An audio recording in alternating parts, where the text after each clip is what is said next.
নিয়ে যেতে লাগলো জাহান্নাম দেখার জন্য। নবীজির দুই বাহুতে ধরে নিয়ে যেতে লাগলো।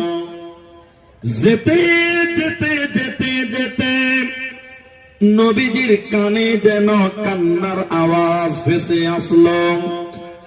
কারা যেন কান্নাকাটি করছে, বিকট আওয়াজ করছে, আর্তনাদ করছে, বাঁচাও বাঁচাও বলে জাহান্নামে কান্নাকাটি করে। নবীজি কান্নার আওয়াজ শুনতে পেলেন।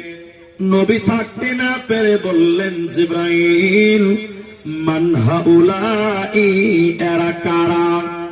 কেন জাহান্নামে কান্নাকাটি করছে?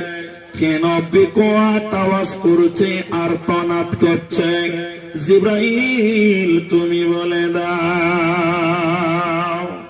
মা জননীরা জিবরাইল বললেন, নবী আপনি আরো আগে চলুন। ফাইনতালাকাবি, নবী যেন আরো আগিয়ে যেতে লাগলো। যেতে যেতে যেতে যেতে জাহান্নামে দেখলেন কিছু মানুষ